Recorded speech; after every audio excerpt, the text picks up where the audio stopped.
All right. How's it going? Excellent, beautiful spring day. Awesome. Hopefully it stays that way in less than a week when I start hiking the 770 kilometers of the east coast of Korea. Yeah, that sounds And awesome. what's Is it a called the big group of you guys going? Nope. It's mostly solo with some people who live nearby coming to join me for some sections, but um, Oh, it's a well-developed trail. It's not like being in the Rockies or something where you're out of cell phone range. It's Korea, so there's not gotcha. there's not quite the same danger, and it's a pretty well developed bike, cycling, and pedestrian trail. The government um, Gotcha. created about 10 years ago, and so it's not it's a long trek, but it's not like wilderness hiking. So I'm pretty Mm, comfortable doing it alone. Gotcha. Cool. Well, I think you told enough people about it that if you don't come back, the authorities will know where to look for you. So, I think that I'm going to be recording some short videos along the way oh, cool. That's awesome. with Yeah, I various want to see thoughts. it. So Yeah, that's awesome. All right. we'll see how that goes. So we're going to talk about the value of animal lives. But one thing I want to do before we do that, I kind of want to do a brief rundown on the value of human lives. So let's say we didn't have Yeah. societies, didn't have laws. We were just living out in nature. We were each in groups of like 20 and whatnot, kind of, like a chimpanzee type group. Um, what are your thoughts on why we should value other human lives or why you want your life valued? Okay, that's a good point. Oh, airplane noise. Okay, Oh, just a sec here.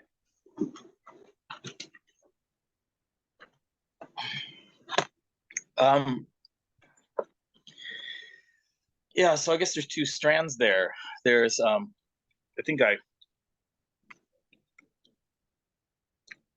this is something I was getting to when I defined veganism and said that it may essentially be the same concept as sentientist consequentialism. Mhm. In my talk with Christina, I think so. The two strands are the idea that the positive and negatively charged experiences are key, and then the second part is whether it makes a difference that the being that's having those positive and negative experiences is of the same sort as I am, uh, Mhm. which I strongly answer in the negative.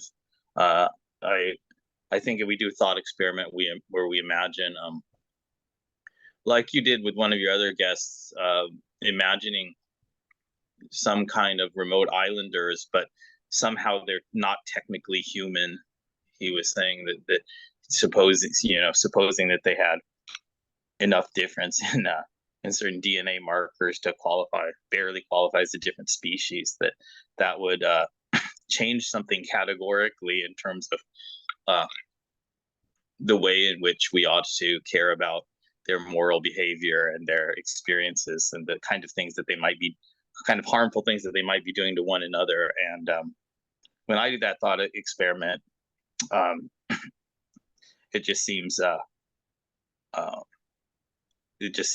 incomprehensible that there would be a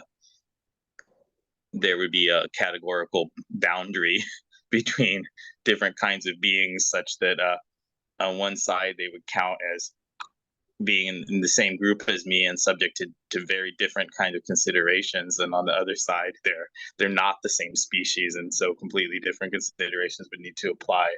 When I did the thought Mm. experiment with chimpanzees and our shared ancestor with chimpanzees and the descendants of that ancestor all the way down from where we branched off to us and to the chimpanzees, and what I see is a continuous space of different traits that are held to different degrees, And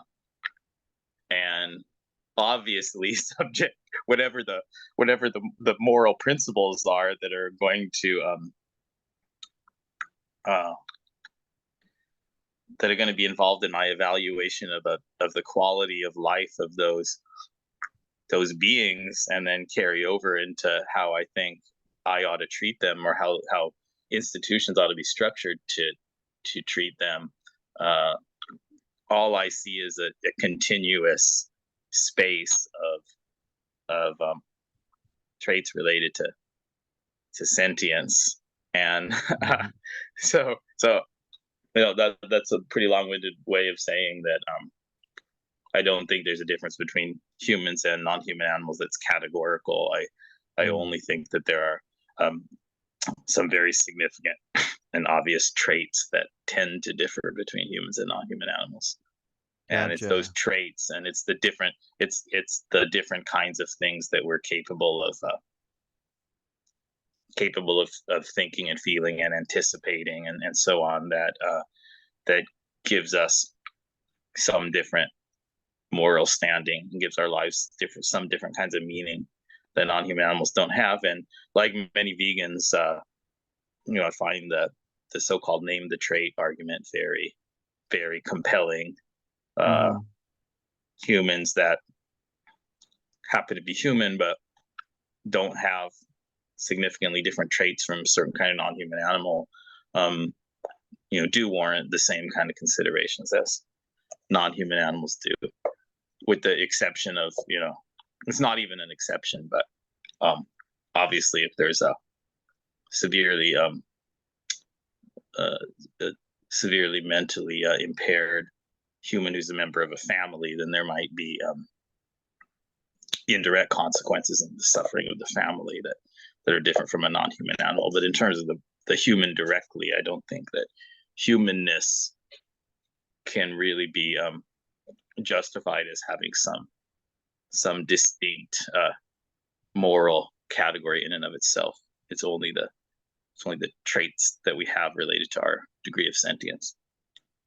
Yeah, yeah. Well, I think it's complicated because I think it in a sense would come down to what the species on a whole is.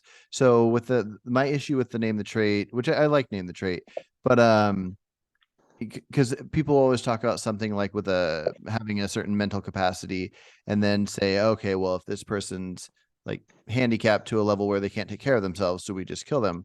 And if you trace back to in nature before societies, then the answer likely would be yes in a lot of cases, or Yeah, or in yeah, situations with um like where somebody feels like they couldn't raise a child, or there's not enough food to feed their whole family, so they have to like quickly take out their child because of wild situations. And so anyways, if you have a whole species of something that would be like a person that you would wipe out back in nature, back in the day, like somebody that's like severely handicapped, then I think it becomes questionable at which things are we valuing. So if I don't know much about people with certain handicaps, where if they have how they value life, like how they value their own life. So it's hard to compare it to that. But the main thing that I start to think of with if we should value animal lives would be, is there any way for us to know how they value their own life? oh, that's a great question. I just want to say something else Mhm. really, really quick to one of your previous sentences before getting to that hard question. Mhm. And that's that um, when we have these kind of thought experiments, we've got to be really careful to outline the specific kind of being and in experiences that we're talking about in great detail, because there's a very strong possibility of equivocation, false equivocation on um, on reference that in fact people do often do to great detriment. And I was thinking about the heat that Peter Singer has taken over the years from disability rights groups, Mhm. where he said that he would support euthanasia for for severely impaired people, and then these groups are protesting him and basically calling him Hitler because apparently they seem to be reading his comment as if he's talking about people with Downs or something who Mhm. are highly functional socially, uh, Mhm. and able to have rich positive and negative experiences, and really great quality of life. And Mhm. he's obviously not talking about that sort of person. These groups Mhm. are, I think, just they're just committing a naked philosophic fallacy, and slandering the man for saying something Mhm. that's actually extremely reasonable with respect to the actual kind of states that he had in mind when he made that comment, right? Which Mhm. is like somebody who you know cannot keep themselves alive, and is basically Mhm. like confused about the world all the time. uh Yeah, or in some cases, wild levels of suffering.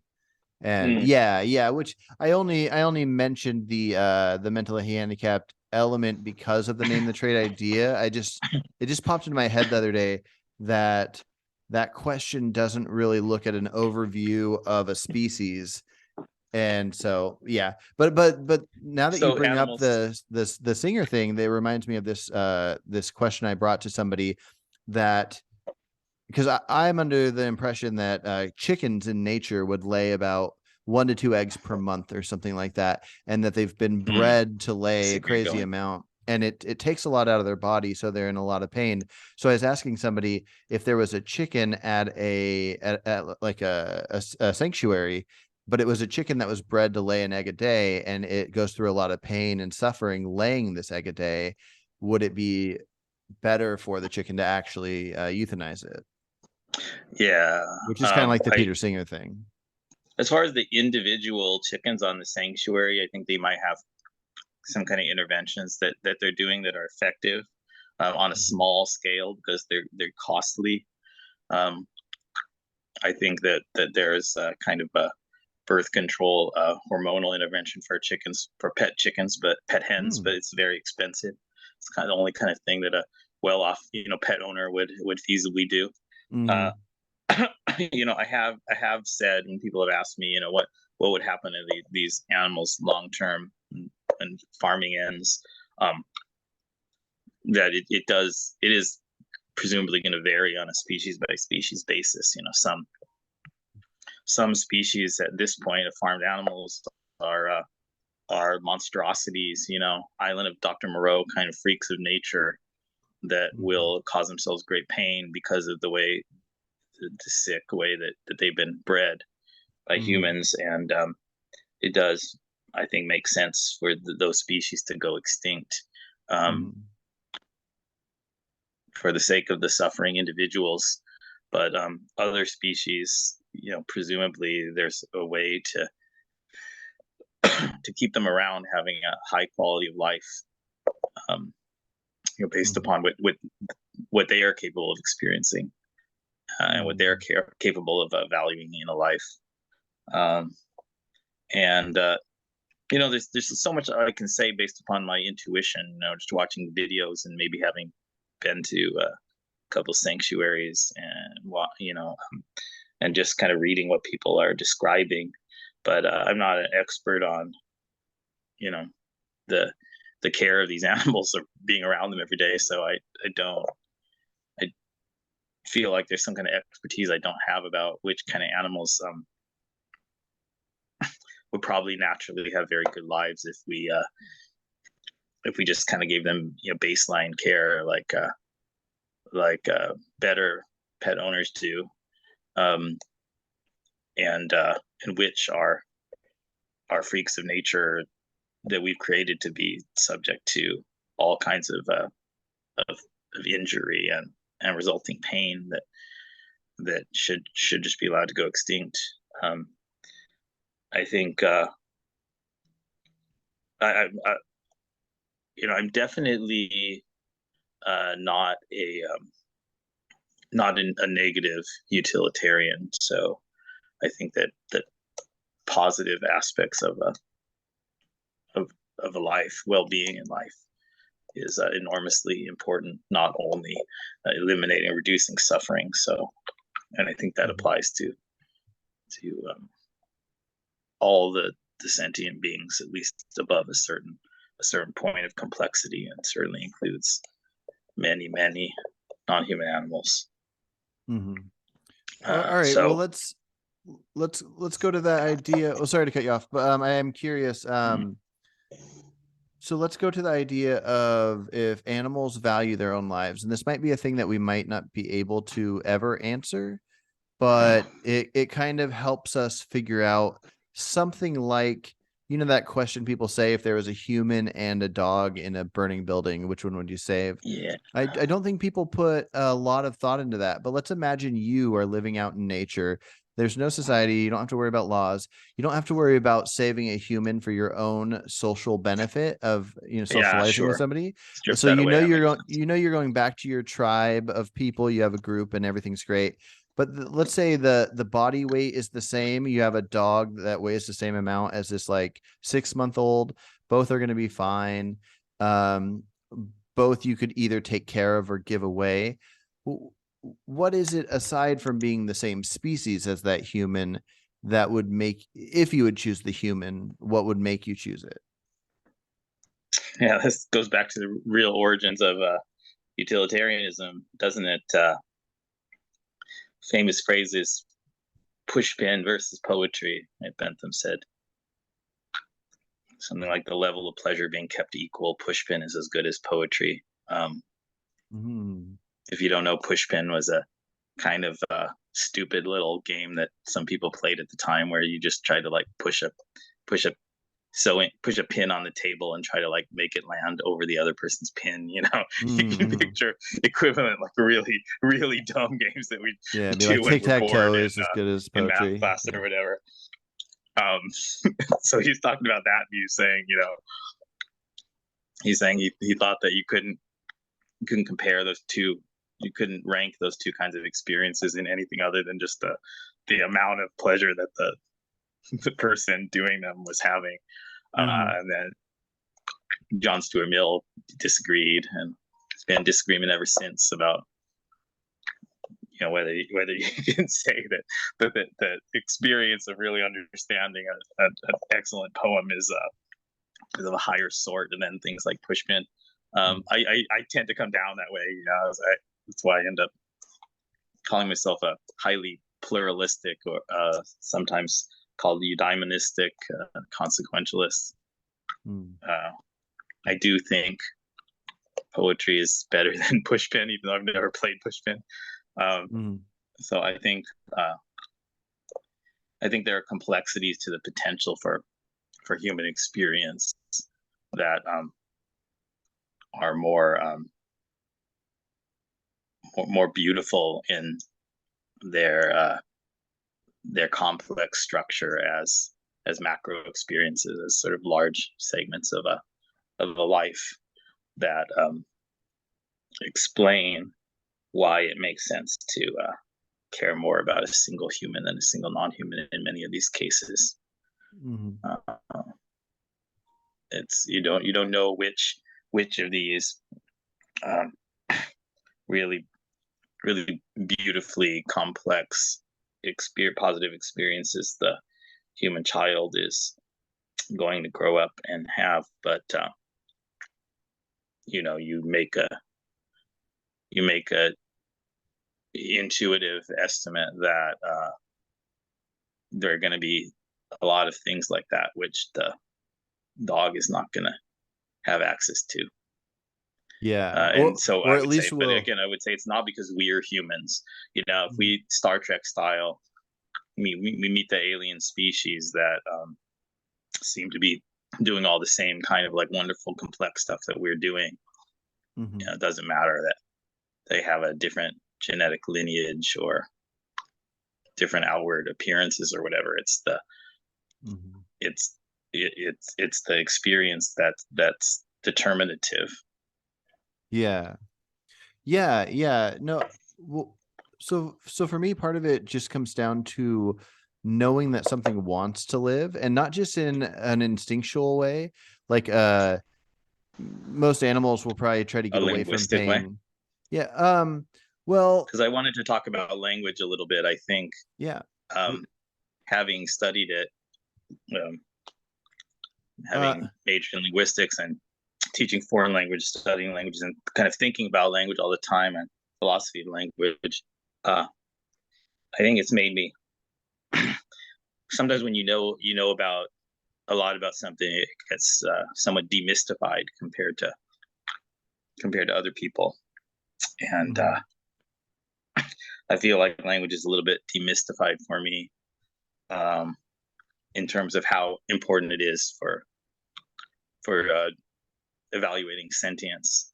I think mhm, that we are, even though we are special among the species on Earth, we are less special than we are often tempted to think in terms of sentience. And the big misleader is the language. This mm, kind of like its own organism type. This replicator language that's like it's like a symbiote. With Homo sapiens as its host. And mm, we've got this cool symbiosis going on, but I think there's a lot to be there's a lot of understanding to be gained in sort of moments and experiences where you quiet down that that symbiote, the language. You quiet down the words, and you just kind of exist as more as the Homo sapiens without the language in the driver's seat. And mm, part of what that experience is like, I think, is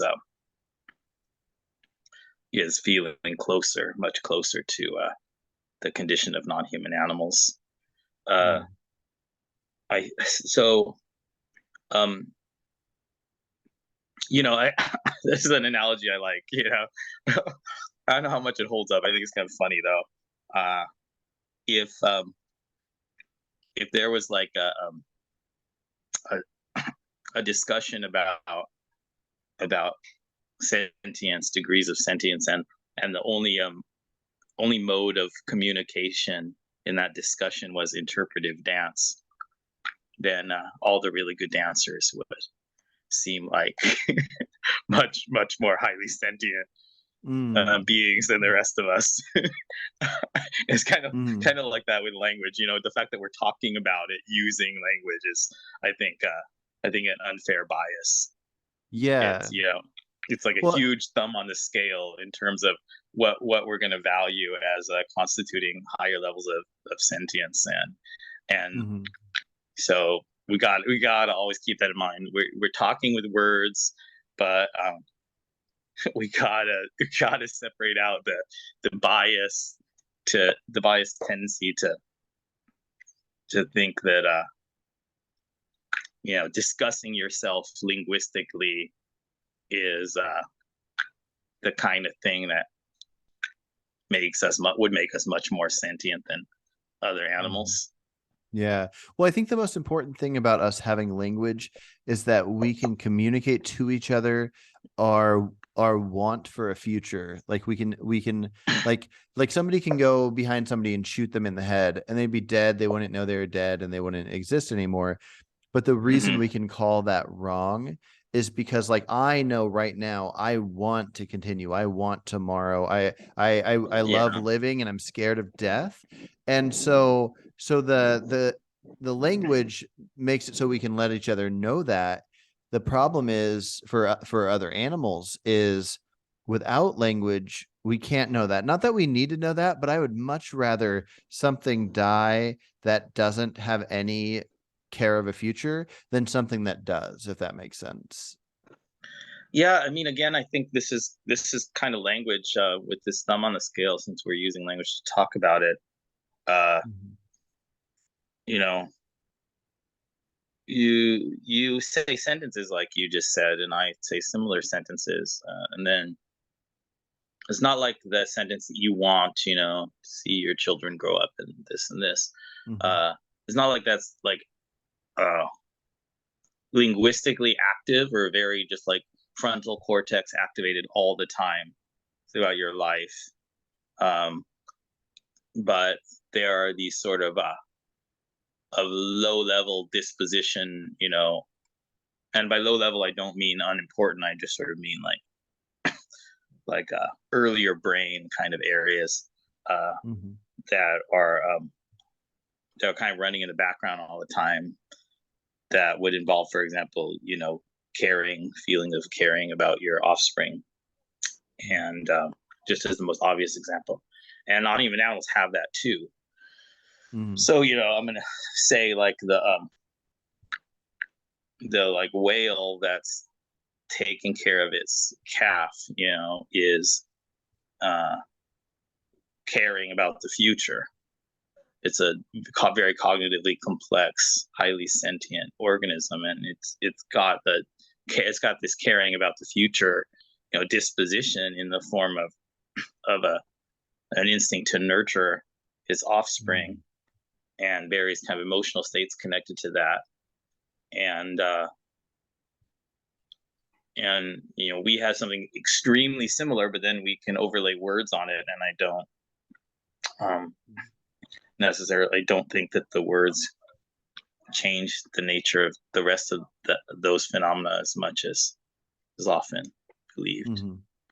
Yeah, well, it makes me wonder how much of non-human animals are acting just off of instinct, and if they're only acting off of instinct, then I wonder, are we also only acting off of instinct, but we disguise it as other things? I don't know if I fully give in to Sam Harris's thoughts on free will. I think we have the ability to control things and to have a want for a future that I don't know if animals do, so that the animals that take care of their young, they might just be acting strictly out of instinct versus any form of reasoning.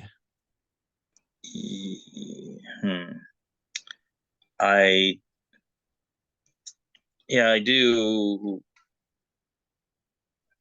I am somewhat familiar with the literature on decision making and explanations for decision making, and uh, I do think we kind of know that there's a large degree to which our our explanations for our actions are less like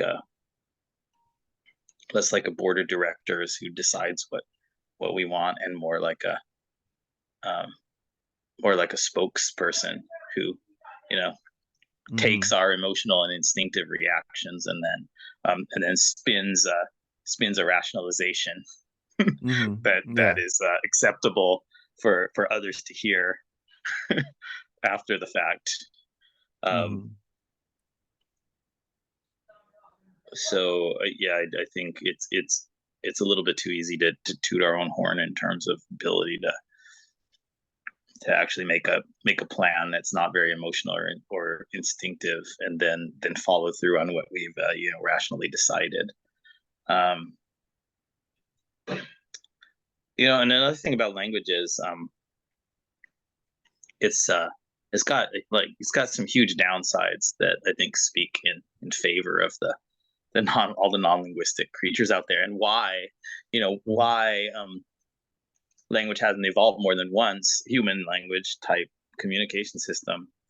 uh Hmm. it could be that it's just really really hard, that there's just this really high mountain to climb, and it could be that no, it couldn't be, but like Noam Chomsky has said that there's this saltationist event, like this just huge sudden change that created linguistic structures um, that's not explained by the normal evolutionary principles, and I think he's just wrong.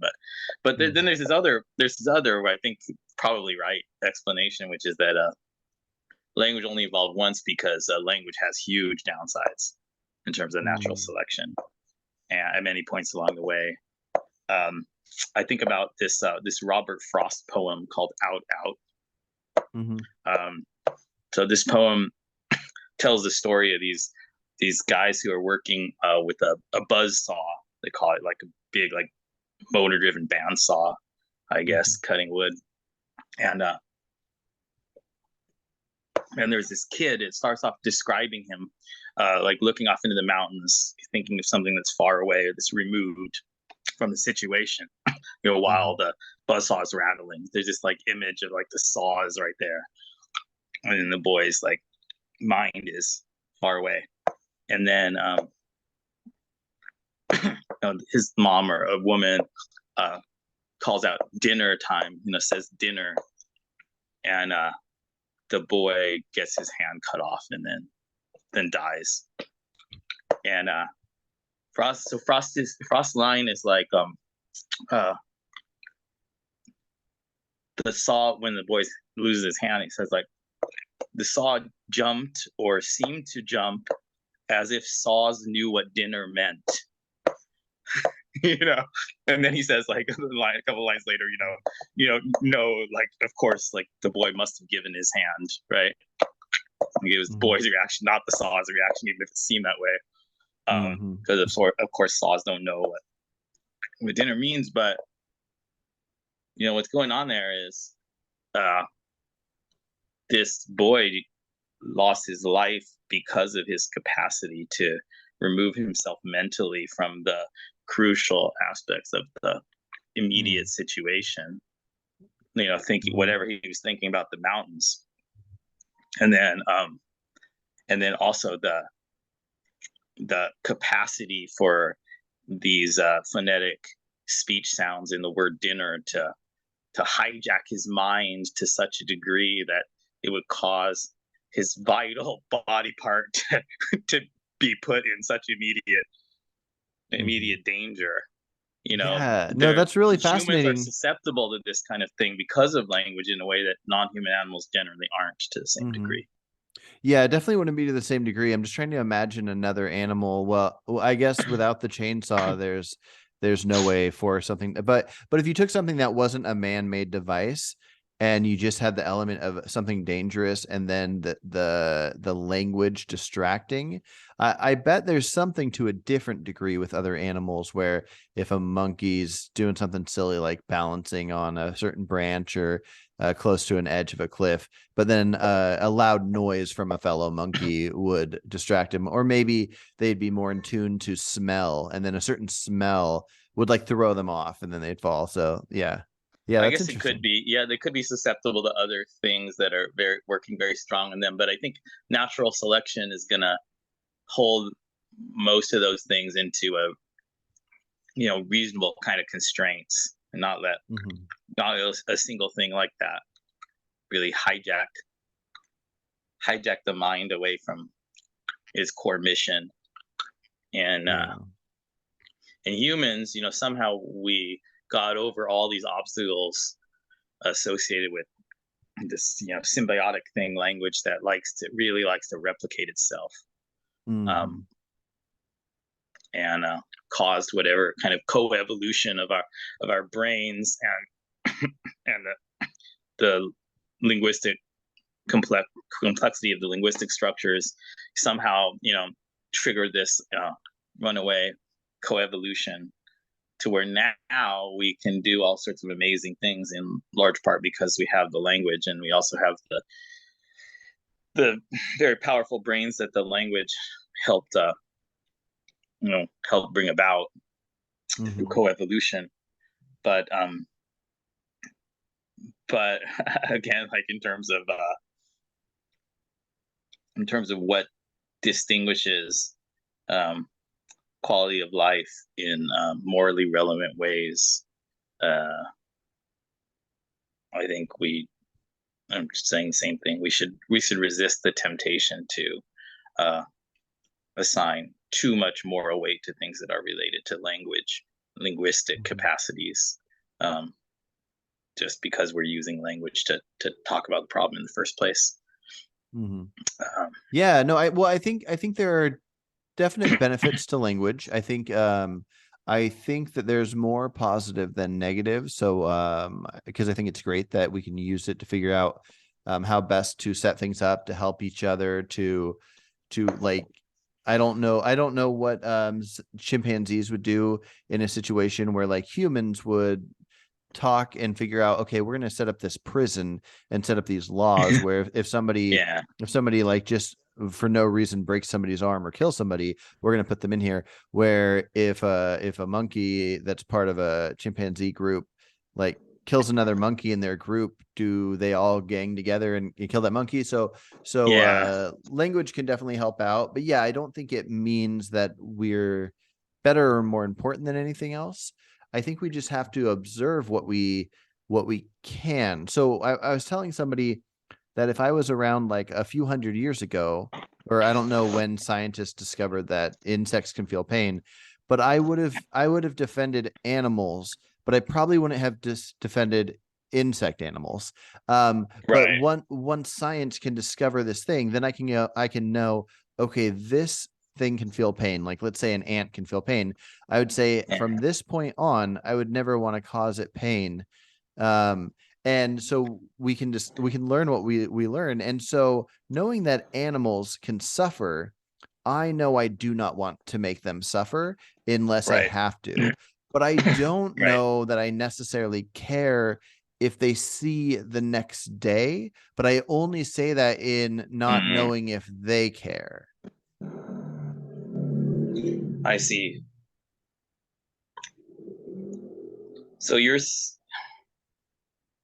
huh. Like let's say This like sounds like a deer out kind in of the negative wild. consequentialist. Mhm. Um, the loss, the loss of good experiences, happiness, or more complex good experiences is only significant insofar as there was anticipation of the good experience, and that Mhm. the frustrated anticipation is necessary to make the removal of those future good experiences from the universe uh, a negative consequence.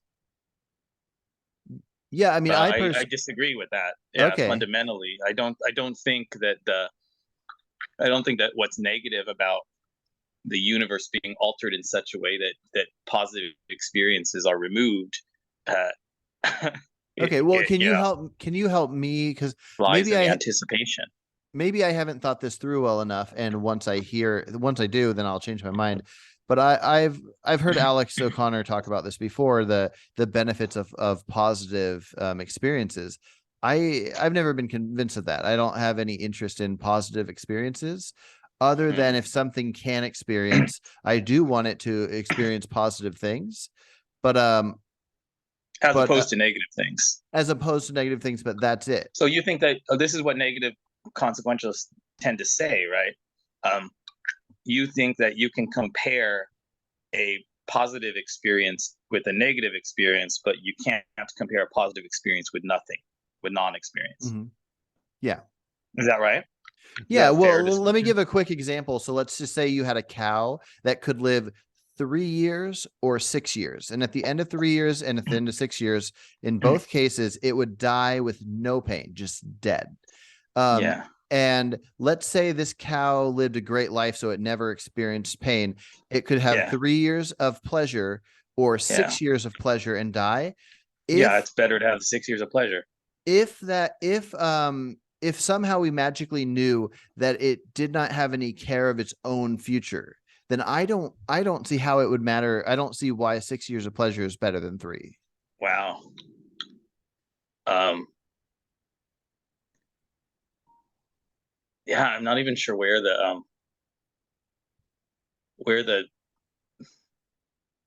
main like lines of communication are Well, let's look across at it this with me gap. then. But Let's look at it with me. Let's I think say there's just more pleasure in the universe. There's more positive valence experience of sentient beings in the universe. So unless there's some trade-off in terms of reduced positive experience or increased negative experience of other sentient beings, then it's just strictly better that the cow having positive experiences, a net positive life, is around for longer.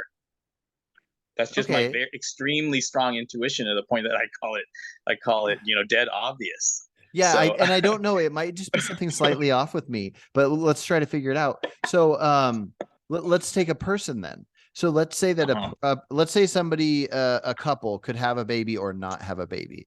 And let's say that they didn't have to raise it, but that wherever that baby went, it was going to have the greatest life. And Mhm. it didn't need to be born, but it could be born. And let's say that we don't have to outweigh negative or positive, because we'll say that person will never make anything suffer ever. It can just either never have been born or be born and experience life and have a great life and then die of old age. Mhm. Me being a person that's already alive, I want to continue to live. I can't, my brain cannot figure out why to create that hypothetical child I was talking about, even if there's going to be a billion positive experiences. uh, why it would be, you can't figure out why it would be something like a moral obligation to have more kids until Like, your just to sort of create. capacity is exhausted, or you can't figure out, you can't figure out why it would be, why you ought to do it, or you can't Yeah, figure like out let's just say what I would could be press good a about doing button. it. Yeah, let's just say I could press a button and a new child would pop up. And we don't have to know why, but it will go Mhm. wherever it goes, have the right amount of parents, the right amount of whatever. We don't have to figure out if I'm going to raise Yeah, it or anything. But I I could either see. press it and it appears, or I don't press it and it doesn't appear. I Yeah, don't have given your any thought. stipulation. Mhm. Oh, sorry. Yeah, my intuition is that you make the world a better place by bringing such an entity into it. Yeah, absolutely. I guess I'm. Weird. I guess I'm. I don't usually. I don't even usually go to this. Well, I guess I do sometimes when I talk about futurism, but I'm a pro-natalist. Yeah, yeah, I'm a pro-natalist. If the if the increased number of sentient creatures are not causing a larger harm to other experiences of sentient creatures, and I definitely hope that uh, um, humans stop, at least humans stop, torturing sentient creatures like Mhm. factory farms. I hope that we colonize space and there are quintillions of sentient beings having rich, fulfilling lives Hmm. in 10,000 years or something. Yeah, Interesting. I mean, I think I don't think if we can if animals, including humans, can keep reproducing how they do, I don't think anybody should be stopped. I think the reason reproducing happens is because people have this natural instinct to want to do it, not just the act. They obviously want that, but then there's something within people that makes them want to have children, and yeah, definitely with animals.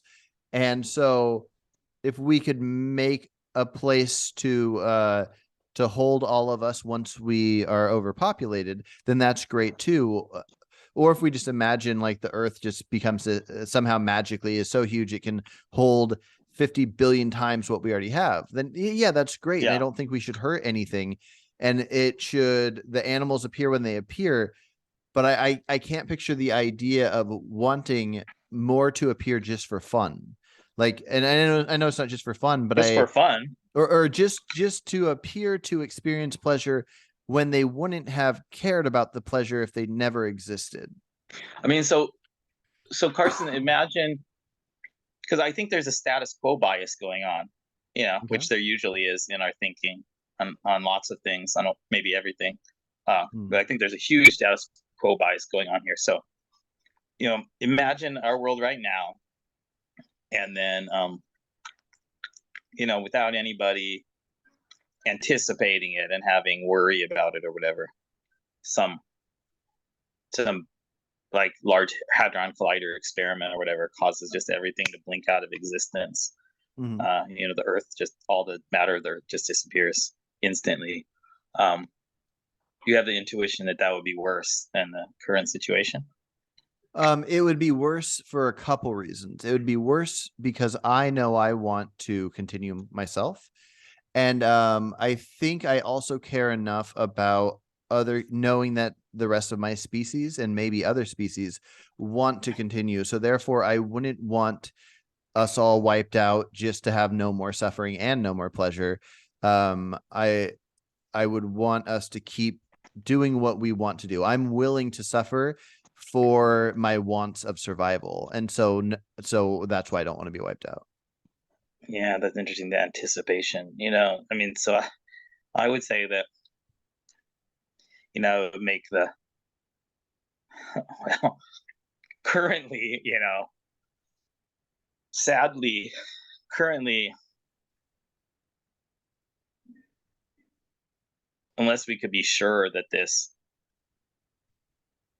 astronomical, horrific torture is going to end soon, um, it might be, it might be better if the whole Earth was destroyed than, continuing with factory farms. But it would certainly be like much worse to have the world be destroyed than to um, have our lives continue, in the vegan future. Even so, and to say that, I do have to address people that are going to go that are going to talk about wild animal suffering, because my position is that, my consequentialist position, I think, has to be that wild animal suffering matters. The experiences of wild animals are part of the calculation too. Um, so my position is absolutely not that of more deontological, oriented vegans who say, we have the responsibility to end farming because it's something that we are doing, that we are inflicting. But these things like the 5 people on the track in the original trolley problem, that's not us. Like your like vegan soldier described, standing there and choosing to let the 5 people die, and just like, looking at the lever, I guess he described it with the words, letting nature take its course. And Hmm. my like eyes bulge out and my jaw hits the floor when I hear something like that. It's just so foreign to my thinking. Letting nature take its course is like you're there, you're making the choice to bring about this world or that world.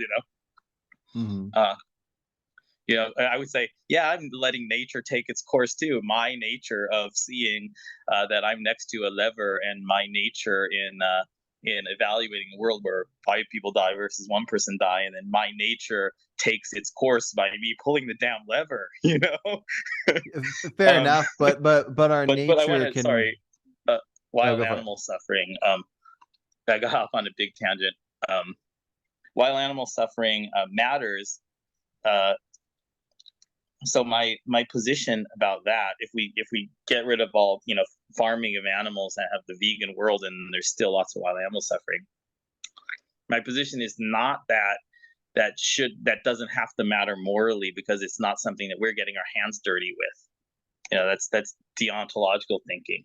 But my position is that, that the kind of natural experience of animals, living in nature in the way that they're evolved to kind of understand and make sense of, uh, Mhm. it it has a kind of larger level positive quality to it. The zebra that's out in the savannah being able to be a zebra and like live in a zebra way that its mind um, can fully grasp. Uh, and then when it maybe gets slower, older, and ends its life in the very horrible experience of being torn apart by lions. You know, the suffering at the end still matters, but the overall quality of life uh, has a lot of positive valence to it, in a way that a pig who's kept in a gestation crate and then crammed into a truck to go to a slaughterhouse doesn't have. And so I think that the positive qualities of that zebra being there in the world are not completely negated by the great suffering that often happens at the end of its life. Mhm. So uh, I kind of had that midpoint view on wild animal suffering, that there's no justifiable reason to say that they don't factor into the calculation at all. But I think some of the people that are saying this is a huge problem and we should start thinking now about what to do about, you know, Mhm. mice that, are strategy species that produce lots and lots of offspring, most of which are going to die of starvation or whatever. Mhm. We should really do something about that because there's, quadrillions of them or something. Mhm. Um, uh, I think that if they're focusing, if like a negative utilitarian focusing only on pain and stopping the pain, then they're going to be led in like an antinatalist and like a life destruction kind of direction. Um, Mhm. I think instead they need to be focusing on the kind of rich, positive experience of just being alive and following your nature as whatever kind of being you are. That often override or overwhelms the moments of suffering. Mhm. Sorry. You're right. Well, speaking of mice and rats and such, I've recently learned about rodenticides, which is like a pesticides, but it's a poison for rodents Yeah, for like in yeah, orchards and stuff like that. yeah, What are your thoughts on that? Like the humans take like yeah. protecting their own livelihood. Oh, okay. I thought you were gonna say like, should it be a high priority to develop less painful, Well, yeah, yeah, less like painful as far forms? as I the think pain that we're gonna put them yes to through versus taking care of ourselves and our food. that. So again, I don't think in terms of rights, and I think this is one example, just like the crop deaths from the harvester in the wheat field Mhm. or whatever. This is a good counterexample to deontological vegan arguments, and it ultimately forces deontologists generally to flip over to consequentialism and Mhm. then get really mad when that obvious fact gets pointed out to them. Like Mhm. has happened in the comment thread with a couple people. Um, but yeah, it's going to be about the ratio. It's going to be about the trade off Mhm. in terms of what options we have. And I Mhm. think it makes sense when you're talking about um, kind of fast reproducing, what we think of as a pest species like that. Um, that that there's a kind of feedback loop. There's a kind of a cycle where you can't really avoid suffering, and if you try to apply like a rule based, uh, non-iterative, just like single moment analysis, and say, I don't have the right to use this pesticide on the rats right now, or this rodenticide of any sort.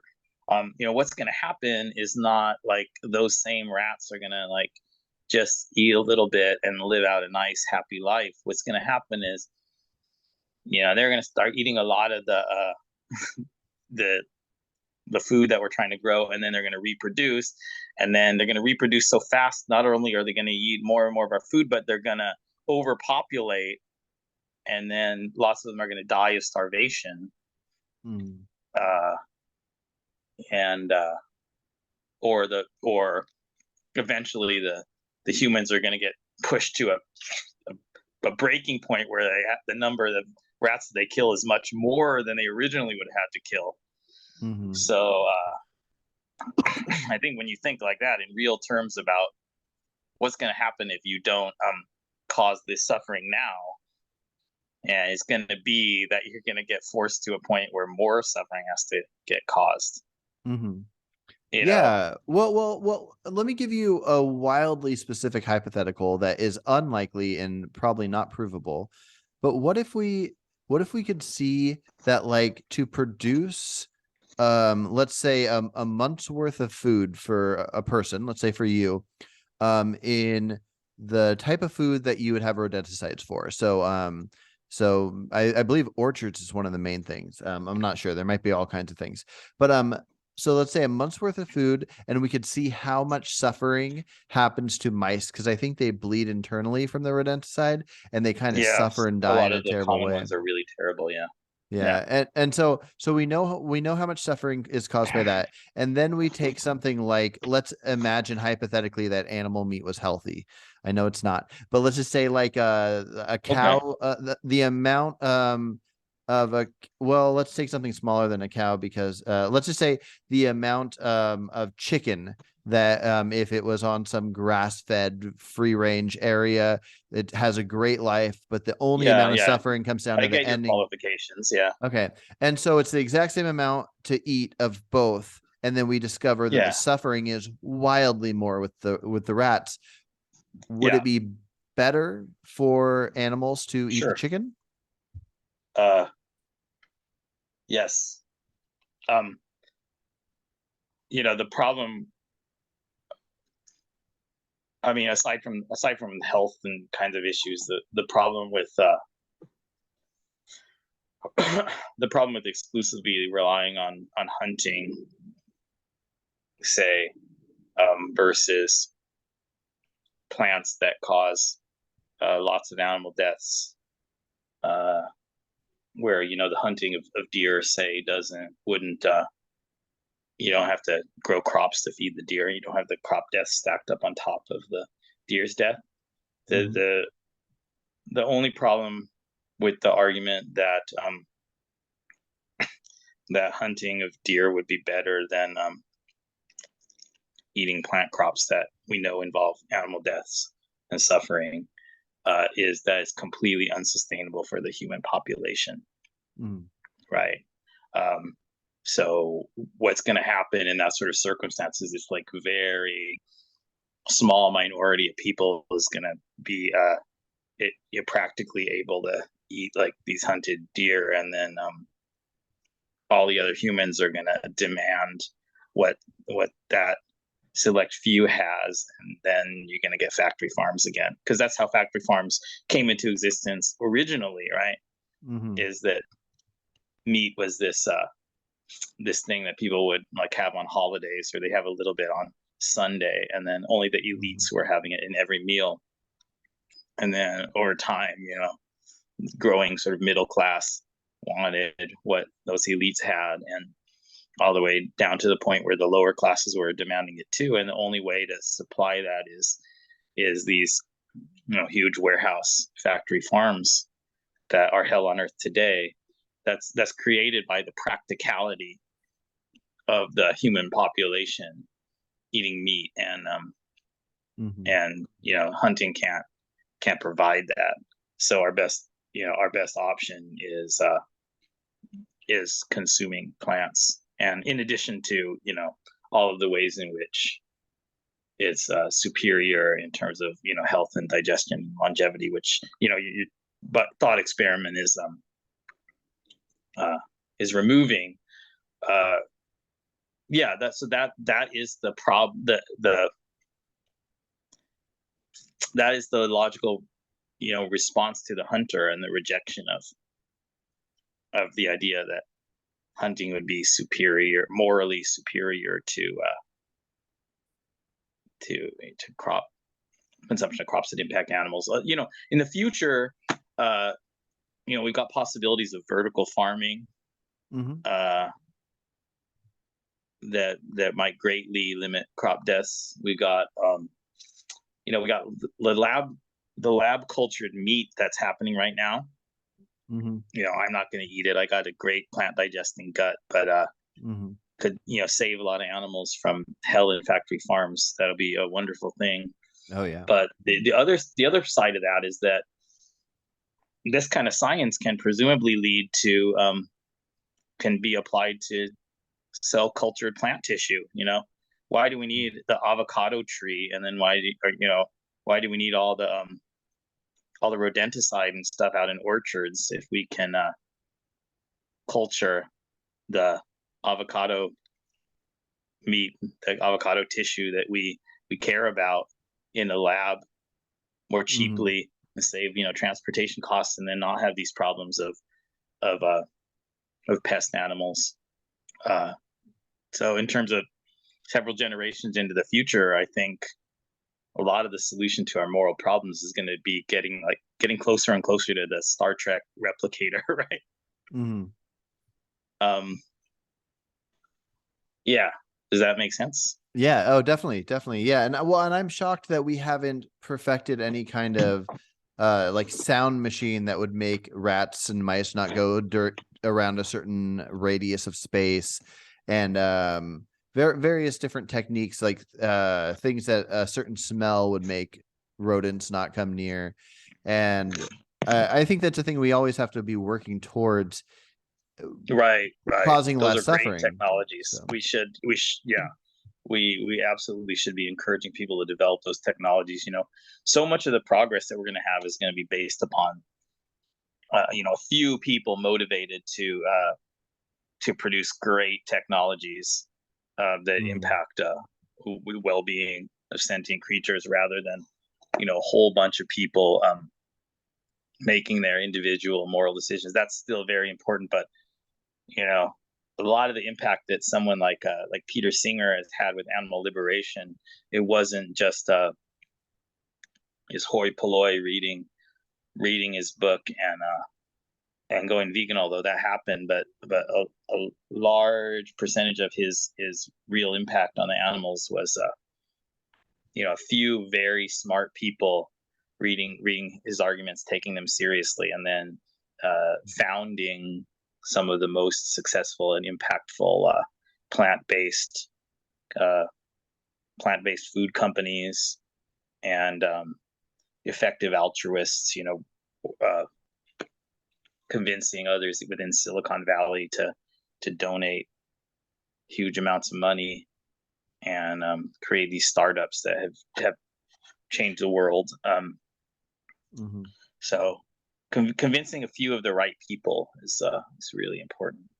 And I want Yeah. to say that when you talk about the impact that people can have is synergistic in a lot of ways, right? Is vertically synergistic in terms of Peter Singer isn't just impacting everybody that Peter Singer directly impact, but he's impacting you know in certain influential people who are then like vertically impacting a lot of other people. Mhm. But there's also this kind of horizontal synergy where I was thinking about that vegan teacher I mentioned at the end of my talk with Christina, and your comment on that her voice might be the voice of the future, but it's not the one that's going to have a positive impact now. Mhm. And the thing I would say is that it might not, her voice alone, if it existed in isolation, might not Mhm. have a net positive impact. But when there's synergy, like like somebody hears her, and then somebody is talking with you or me, and a carnist, and they say like, how about what that vegan teacher said, clutching their pearls, isn't that so awful, so wrong. and Mhm. then and then I say, well, I don't talk like her, but when you think about it, if it were a different moral crisis, like child abuse, would people think that the kind of tone that she's taking to somebody like Alex O'Connor is really all that strange? And Mhm. when I'm like calmly reacting like that, and putting that vegan teacher in context, that sort of Mhm. horizontal synergy, it can be, I think, a very effective sort of 1-2 punch for a lot of people to Yeah, for sink sure. in, how serious an issue I think this is. Even though I'm not copying her tone, the fact that she's in the conversation is giving me a very valuable opportunity, and we're sort of working together For sure. to make a synergistic point. Does that also make Mhm. sense? Yeah, yeah, yeah. And I find that interesting. And I think there's a lot of good to it. The complicated thing is figuring out where the best areas to to go synergistically for the future are. And it's hard to know if it's that combination of that vegan teacher and then you talking to somebody else. Or one thing that I'm thinking might be the best approach is because I think how specific vegans are on what's acceptable or not, I think we lose this opportunity in our society for meat eaters to talk about their hatred of suffering of animals. Because I think a lot of Yeah. people that were raised eating meat that think it's normal, not like anti-vegan people, but just your typical average person, if they saw, chicks going in a blender and they saw teeth being clipped off of pigs and stuff, they would be so disgusted by it. And if all of us vegans and all of the meat eaters talked about change, even though overall we might want people to stop eating meat and dairy and eggs and whatnot, if we could get a crazy amount of people to change legislation and to work towards factory farming being non-existent, or at least having so many regulations. So I just think that might be one of the only ways we can go in the future. But vegans seem to want to create vegans, and that's about it. Yeah, I guess what I'd say to push back against that is there are these examples of enormously successful moral movements in the recent centuries, since what we call the Enlightenment, one after the other. I was I just with Christina, I was talking about the history of utilitarianism and the things that Jeremy Bentham advocated and came true, one after the other. This laundry list. So you think about like what's happened with gay rights over the last couple of generations. It's a huge sea change, right? But they're one after another. They're not all at once, and that's kind of my point. Yeah. Well, so my point is the point is about, in terms of regulation, the relation between sort of bottom up processes and top down, state interventions, getting law passed. It seems to me like what happened with gay rights is enough people came out of the closet, and then enough other people just sort of experience in their daily life how many gay people were around them, how many of their family members and friends and coworkers and teachers and whatever were gay, and then how normal and good they were, and then and so just the exposure on the low level, personal level, that came with people being out and proud, is what caused the homophobia to greatly decrease. And then after that, the governments kind of cleaned up tied up the loose ends or whatever. Like the time when governments came around to marriage equality was after the great majority of the social shift had already happened. Yeah. And it wasn't the government regulations that came in and kind of imposed costs on a largely unwilling populace, and then that somehow changed the attitudes of the population. And I think if you look at cases where you could reasonably describe it that way, then what you see is a huge dangerous backlash. Yeah. So it works well when you lead with morality. That's what I would say. Oh, I agree. With morality, and then let the legality come along later. We don't want to try to criminalize eating animal flesh while most people think that it's normal and good and especially healthy and necessary for life. If you do that, then what's going to happen is organized crime is going to have a huge new source of income. It'd be like prohibition, essentially. Gangs killing people's pet animals and selling it as like black market pork or whatever. Yeah. You're going to have, people hunting all of the wild animal species to extinction. Yeah. because the Well, black market price of meat is going to be so high. It will be a yeah. complete nightmare. So we need Yeah. Well, people. I think we I need don't people think to the personally I don't think go the vegan law should first. change before the people, but I also don't think the people need to go vegan first. And I'll share a couple examples through of somewhat recent history too. And I talked to somebody about this recently. But when Susan B. Anthony and Elizabeth Cady Stanton in the U.S. Started their meetings for the feminist movement, 1848, I think it was, in Seneca Falls. Yeah, they were part of the abolitionist movement too, right? Yeah, That's yeah. slavery abolition. Yeah, and so like 5, 10 years into what they were doing, they got it to where women had the right to own property, because Right. if a man died, then the wife didn't get the property, the oldest son did, and they got it to where they could Yeah. own property. And then they got it to where they could own their own children. Like if a man and a woman got divorced, the man would own the children. And so like 10 years later, and then they eventually were legally allowed to get divorced. And then Right. eventually they were legally allowed to have a vote. After Susan B. Anthony died, the vote happened 1920. And Right. so if they just A demanded lot from earlier the in some states. Sorry. yeah Just trying to true, point no, that out. Some you're states were right. far, yeah, far ahead of that curve. Yeah. Not Yeah, everything's about the federal government. yeah, for sure. But all of these changes happened with baby steps. Again, similar to slavery ending before, like you don't just end slavery and then all of a sudden black people got the right to vote. Slavery ended Right. in 1863. Black men got the right to vote 1885, I think it was. And then you see Right. all these changes happen. And if you demand a certain large change, then nobody's going to jump on board. But if you get everybody on board to make the baby steps, I guess what I'm saying is we don't want legislation to make meat eating illegal or anything.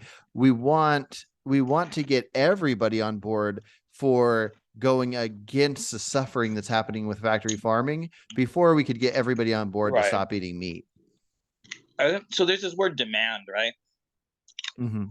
In a political context, I'm not a legislator, you know, uh, negotiating over what deals need to be struck to get my vote on a bill, right? Mm-hmm. So I'm not sure what it means to talk about how much I demand. What Mm-hmm. like you're suggesting that I don't try to demand the complete cessation of consuming animal products and then normalizing it in others. I'm just saying that is really wrong. Mm-hmm. I'm just saying if you do meatless Mondays, then the meat and eggs and dairy that you're consuming on the other 6 days is still very wrong. Mm-hmm. I'm just assessing it. I'm assessing the moral trade-off there. I'm saying that would still be really wrong. Mm-hmm. I don't know what it would even mean for me to be demanding that somebody, cut their consumption of animal products in half or Mm-hmm. down to 10% or cut it out entirely. What's the force of the demand? I'm just insofar as I'm taking a very strong vegan position, Mm-hmm. I'm just taking an honest assessment of the moral trade-offs as I see them, Mm-hmm. and I don't think that like I said, I don't even know where the demand is. What's the force that I'm imposing Mm-hmm. that's demanding a certain amount from another person? I guess if it comes down to what would somebody have to be doing for me to date them or marry them or something, then with respect to that relationship, I would have a demand, right? Mm-hmm. Um, or uh, I don't know if I'm gonna employ somebody for my vegan company or something. Mm-hmm. How committed do they have to be? Then I would have some form of economic or relationship negotiation kind of demand going on, but Mm-hmm.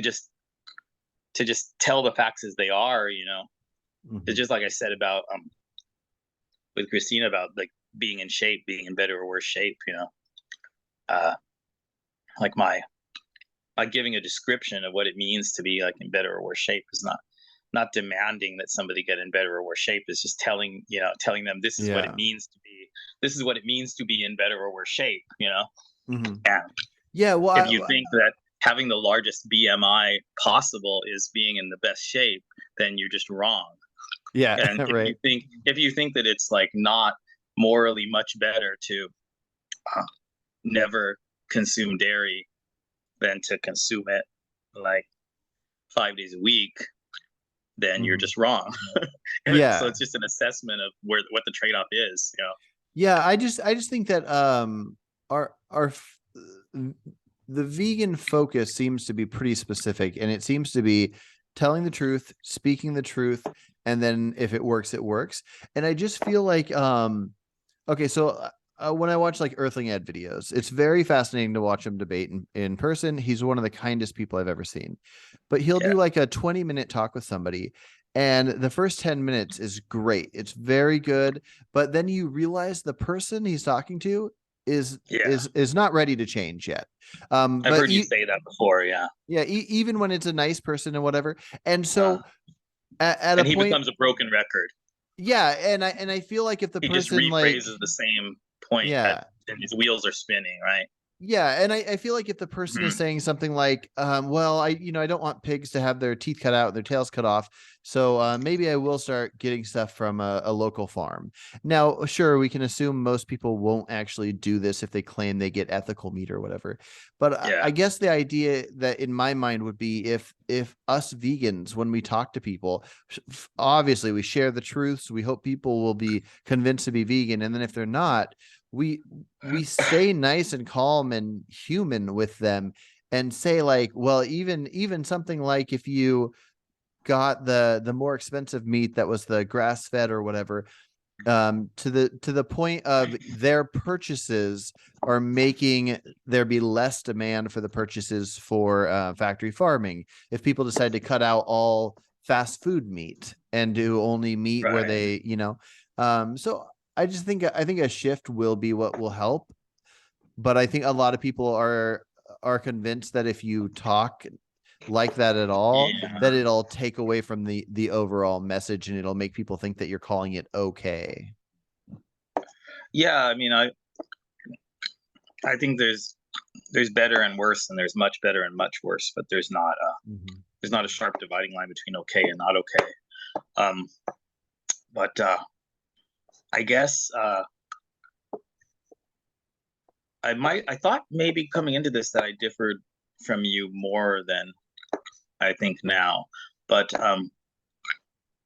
I uh, I thought that we might differ in terms of what constitutes like respectful communication with other people, and because it's in part because it's respectful, likely to be effective at changing minds.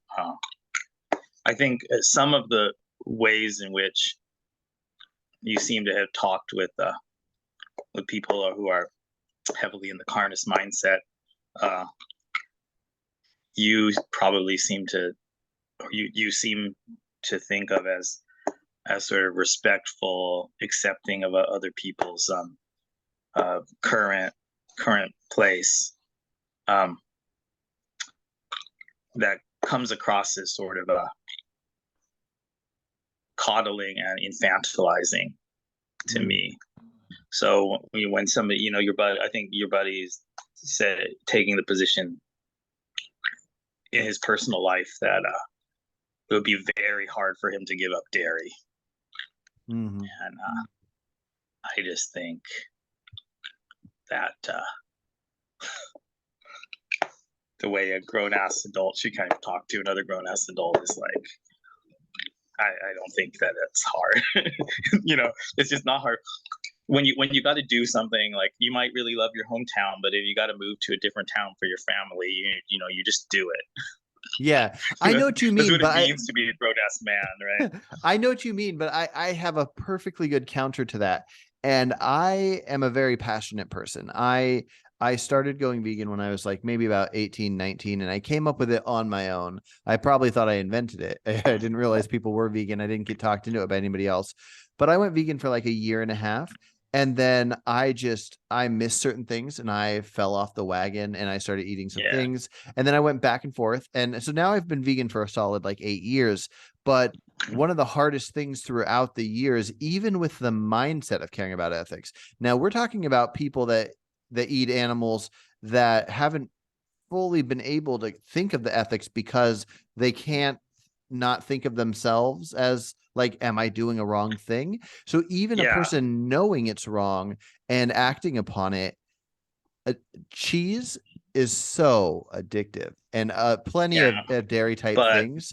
So I think you're it's right. really good. Okay. I used to like it. Now, Mhm. some forms still seem appetizing and some forms seem really gross, dairy cheese and dairy Mhm. products. Uh, so do you know, are you familiar with Michael Humer at all? No. Philosophy professor in Colorado. I call him a vegan. He's a an Austro vegan. What's He that mean? apparently eats a lot of bivalves. Oh, okay. Um, doesn't think they're sentient. I agree. Even though I don't eat them, I agree that they're clearly not sentient. They have the same moral status as plants. If somebody's going to eat them all the time, uh, I don't see a problem with that. It's a problem like health and digestion wise, you know. But anyway, and I like to use it as an example that, you know, vegans who point out that bivalves are not sentient are not going to start backsliding because Michael Humer has like been eating only plants plus bivalves for like 30 years or something. Mhm. He's not backsliding. He's sticking to a rationally justified analysis. Um, so and his book is called his vegan is yeah, animal welfare book, whatever it's called, Dialogues on Ethical Vegetarianism. Mhm. Dialogues on Ethical Vegetarianism. Um, so Humor in a podcast said once, talking about cheese, talking about people who talk about being addicted to animal products. Uh, he gave the thought experiment of, you know, if you were with your carnist friend or whatever, and you said like, hey, you if you go get the vegan, or you just said to a stranger, if you get this vegan menu item, I'll pay for it, and then I'll also give you $100. I think we know that a very large majority of people are just going to snatch up that offer, right? And Mhm. say like, oh yeah, and then especially if it's as good as vegan items are today, like Beyond Burgers or whatever. Mhm. And then he said like, now what if this is like a crack addict or like a severe alcoholic Mhm. who hadn't had their alcohol for the day, and you were saying like, if you don't drink any alcohol today, uh, I'm gonna give you $100. Humor goes, I think the alcoholic will probably refuse that offer because they are really addicted. Because Mhm. alcohol withdrawal is a real painful, uh, painful thing that's hard to accept. And giving up animal products and eating plant-based version is really not as proven by people's Mhm. behavior or people's predicted behavior with the idea of giving them money or somehow incentivizing them, or just their reaction when they consume these good plant-based products. How many times you hear, wow, this really tastes the same, I can't believe this is vegan, good, wow, Mhm. so good. And then next meal they're right back to eating animal products. So Yeah, I mean, I don't think it's a part of it. legitimate addiction. Yeah, well, I think it's an addiction. I think it's a pretty strong one, but mostly due to the processing and figuring out exactly how to create foods that have the right levels of sugars and oils and salts to make Yeah. people crave them. If we didn't have all the fast food and all the processed like cookies, cakes, ice creams, all that stuff, then yeah, I think you're probably right. But you could pay somebody for a month to do what you're talking about, but the second they're not around you and you don't have that option, Mhm. um, I think they'd fall right back off unless they got themselves in the right mindset. I think um I yeah, I'm not denying that this kind of thing is playing a role, um, the actual appeal of these products, but more and more that aspect is being taken away by very high quality culinary, high quality, super delicious, well well designed vegan products. Uh, I really do think that the the kind of deontology, like guilt driven issue, is playing the largest role in preventing people from accepting non-human animals in the moral conversation, and supporting the end to farming of animals, um, because you can't uh, because becoming vegan and thinking of it in this deontological way is accepting that you've been a major moral criminal. Like I Mhm. said in the talk with Christina, the end part, when I was talking about why I think consequentialist ethics is bound to be much more effective at producing change. Um, Mhm. because if you think in terms of like rules that can't be violated, then when you accept this new ethic like veganism, you're accepting that there's this wrongness about your entire past that completely dwarfs all of the other um, factors that you took to constitute your being a good person. Just Mhm. this tsunami of badness in your coming into your self conception of how you lived your life up to that point, and then also how your parents raised you, right? Mhm. Goes from, yeah, my parents did a good job, they raised me with pretty good values, to what my parents raised me to be, like mass murderer and rapist and torturer or whatever. Mhm. If you think in those terms, then then your self conception is going to get just radically assaulted by trying to incorporate this new perspective. Yeah. And I think that is probably what's holding most people back, is Mhm. the huge threat to a self conception of as a pretty good person, and their friends Mhm. and family as pretty good people. Uh, Yeah. No, and I think well, the other stuff is important. I think that's the big thing, and being able to find a way to um, get people, I guess, in a strong enough position where they can bear that, they can frame it in a certain way where it's like the religious expression, hate the sin and love the sinner kind of thing. mm, You got these three choices when there's this new perspective of veganism coming in. Uh, Number one is to stick your head in the sand about how bad the badness really is. Number two is to hate everybody, including mhm. yourself, especially yourself. And then number three is to figure out some way of making sense of the concept of hating the sin while loving the sinner, you know, Mhm. and be able to say, like, I I I fully realize, I can fully embrace the fact that um, I made the world a much worse place for no good reason for decades. Um, Mhm. I was a very bad person in that respect, but then I still don't hate my past self, Mhm. and also realizing how many people around me are doing something really bad, making the world a much worse place for no good reason. but I don't hate them. I still, love them, and you need to figure out how to hold that kind of concept, and Mhm. and if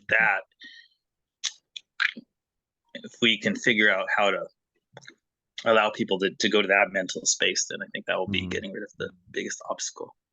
Yeah. I Yeah. mean, I know you're getting close to the end of your time. Um, there's one thing I really wanted to point out, about the conversation I had with Christina that I really wanted to clarify. Uh, when because she's made a small clip out of my comments about a child who the very first moment that they realize that they're eating animals, that I think I said the word for chicken on their plate and the word for the nice chicken that they pet in the petting zoo or whatever are the same thing. Mhm. Some very small percentage of children will just immediately refuse to eat the chicken nuggets anymore and Mhm. protest.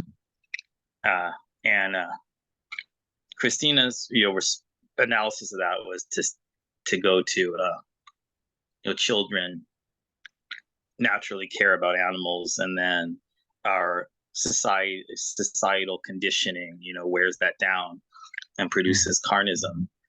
And I think that's kind of what Melanie Joy says when she talks about carnism too, and I disagree with that. I really wanted to bring it up because I disagree. My example Mm. of that child was not to say that I think children have an innocent um, relation to animal consumption, and that it's the fault of societal conditioning that wears that down. I don't think that I ate all the meat that I did as a kid because my natural resistance to it got broken down. I liked it and I was selfish. And I think that's Mhm. what most people are. And children have much more their own moral agency than a lot of adults give them credit for. You Mhm. can see it as a teacher dealing with so many different children. They have their genetic or their personality traits that are fixed very early on in development. And they just are who they are, and there's only Yeah. so much that societal conditioning can do. So I am not blaming my parents or blaming societal conditioning on the bad, selfish choices that I made, even when I was a kid. Because Yeah. I wasn't a stupid kid, and Mhm. I knew where meat came from. And if you had asked me when I was, 8 or something, uh, how does a chicken probably feel, you know, when it Mhm. gets from this to this on your plate, you know, Yeah, I well, wasn't going to say that it was a happy process. once you get And I don't think, addicted oh, sorry. yeah, yeah. I was just So gonna it's say, my fault. It's my own fault. And again, children do have a lot of moral agency. We I shouldn't talk about agree. them as if they're just, you know, victims of Yeah. societal programming. Well, I think it's a mixture because I mean, obviously, we have our own ability to think how we want as kids, but we also are, we're controlled by our parents and for good reason. But I would Sure. say that it'd be interesting to do some kind of a test or like a study where a kid once they're at a reasoning age, let's say they don't have any animal products, and then once they hit 5, they start their parents have animals on a farm. They have to Yeah. watch the animals get killed. They kill chickens and stuff in front of this kid, and then they prepare meals, and the meal at the table they have an endless amount of non-meat products like food options, and then they had food options, and they tell the kid, this is that thing that we killed that you play with these all the time. You can have that if you want. You can watch us normalize it by eating it, but you can also have all these other options, and you're not going to be forced to Yeah. eat it. And do a day to day to day, year after year. I think there Yeah. is a decent chance that a kid wouldn't touch it if they had options, because I think it really comes down to what you have Yeah. available to you. I think that yeah, options in terms of what's on the table, and options in terms of, you've got this large extended family, and once you get to the point where, you know, here's your uncle your uncle and his wife, and they never eat the animals, and then there's your cousin that's there at Christmas and also doesn't, and then the neighbor kid doesn't, then Yeah. that I really think that about veganism, with the analogy with gay rights, with the great reduction in homophobia, and also something like interracial marriage is another huge sea change that's taking place, right? Where generally even like the most conservative, socially conservative people today uh, don't have anything bad to say about interracial marriage. Um, Yeah. it's a huge change in less than a century, and uh, and I think it coming from the ground level up, you just once you reach this percentage where everybody knows multiple examples of just normal good people in society that are doing this thing. Once it's normalized just to that point, that there's nobody who doesn't know like 5 vegans, then it can really snowball. Oh yeah. Just Yeah. to just have a few reference points of somebody else is doing it and it's perfectly fine. And I think that's what the future of veganism is probably going to look like. Once it's just not that weird, then a lot of people are going to be able to do the moral calculations in their own way, whatever their sort of moral personality type is, because you can come at the wrongness of farming animals the way we do from a lot of different moral directions.